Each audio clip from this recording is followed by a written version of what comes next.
La veille anticipation est le premier volet du triptyque de l'intelligence économique qui donc consiste à veille anticipation, sécurité économique et influence. La veille est, je dirais, la mère de toutes les batailles. C'est la mère de tout, c'est la base. On ne peut rien faire en intelligence économique tant qu'on n'a pas une connaissance la plus parfaite possible de son environnement extérieur et notamment d'environnement international. Et à partir de la veille, on essaie d'anticiper les forces qui peuvent s'exercer et de s'y adapter, voire de les influencer au fur et à mesure. Donc en quoi ça consiste? Connaître son environnement, l'analyser et pouvoir en dégager les grandes tendances.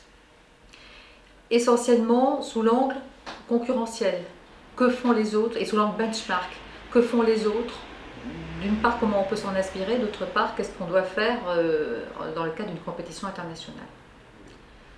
Alors, le terme de veille est un terme qu'a priori je n'aime pas trop parce que c'est un terme un peu passif, alors qu'en réalité la veille doit être quelque chose de tout à fait actif, c'est être en permanence à l'affût de toutes les informations dans tout domaine, je répète, d'origine ouverte et d'origine légale en intelligence économique, que l'on peut trouver.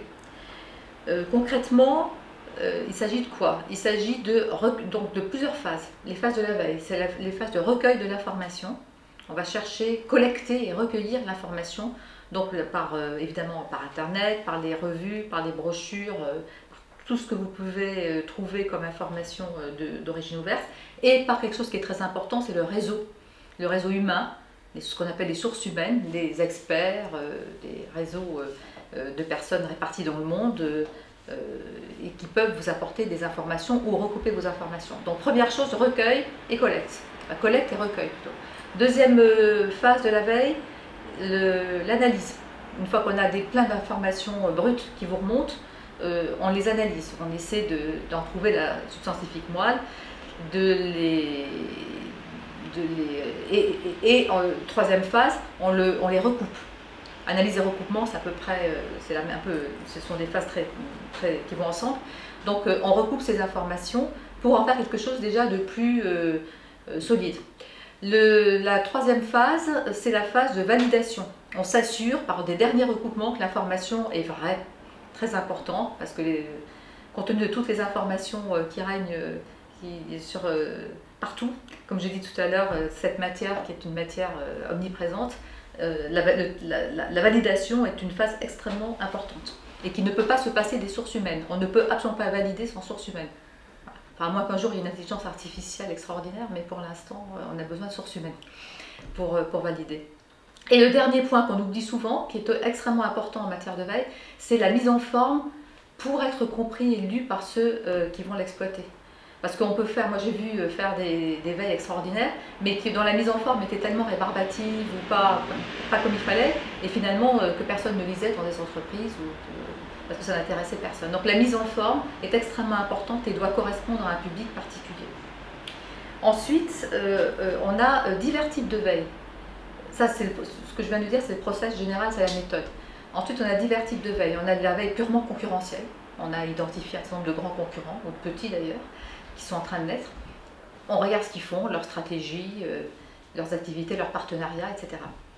Il y a également des veilles plus spécialisées, les veilles technologiques, les veilles juridiques sur les normes et les règles, les veilles, alors maintenant on parle de veilles dans tous les domaines, les veilles sportives, les veilles culturelles, si vous voulez.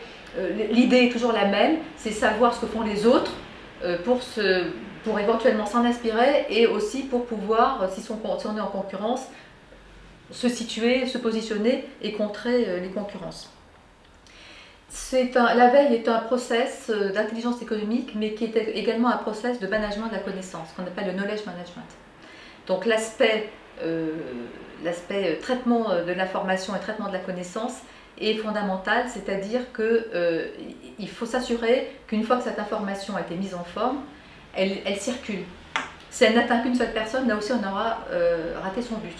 Et donc la circulation de l'information, ça s'appelle le management de la connaissance, le knowledge management. C'est une discipline qui est très proche de l'intelligence économique et qui pour la veille doit y être associée.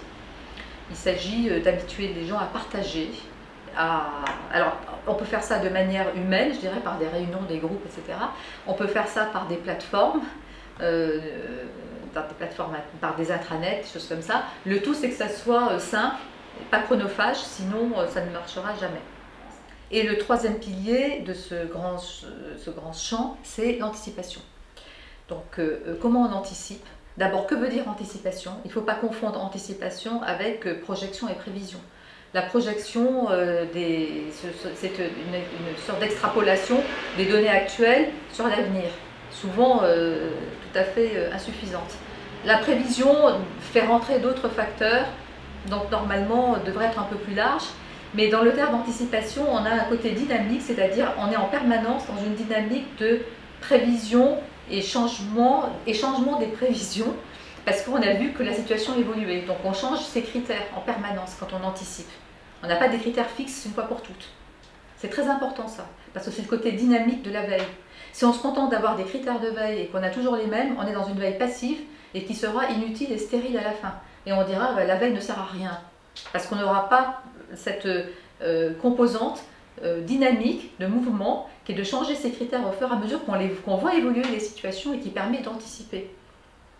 En même temps, cette notion d'anticipation permettra la notion d'influence dont on parlera tout à l'heure, parce que c'est sur la base de cette anticipation qu'on va pouvoir travailler sur les nouvelles normes à venir, sur le futur d'une manière générale.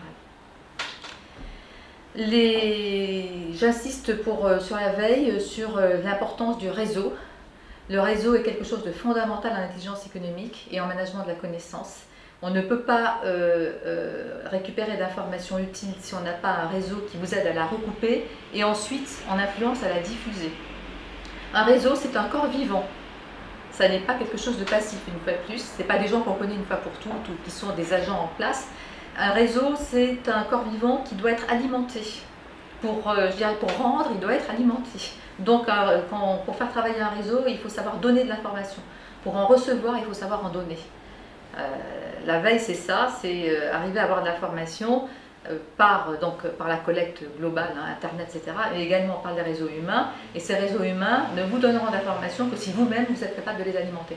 Et toute la subtilité, c'est de savoir leur donner évidemment des informations qui ne sont pas des informations stratégiques pour vous. Mais eux peuvent aussi vous donner des informations qui ne sont pas des informations stratégiques pour eux, mais qui pour vous vont être des informations utiles. C'est tout quand on fait des groupes de veille entre entreprises de secteurs différents, voire même de même secteur, c'est ce jeu-là qui se joue. Personne ne va donner toutes ces informations stratégiques, évidemment, mais les informations des uns peuvent être utiles pour les autres. Et ça, dans les entreprises, ça demande une certaine compétence et que doit en principe mettre en place et exercer le chargé d'intelligence économique. Donc en conclusion, je crois que le plus important est de dire que l'intelligence économique, comme la veille économique, sont des disciplines et des approches qui se mettent en place par l'exemple. On pourra enseigner et former autant qu'on le voudra si, au plus haut niveau, les chefs, entre guillemets, que ce soit dans les entreprises, que ce soit dans les administrations, ne pratiquent pas cette approche, ça ne marchera pas.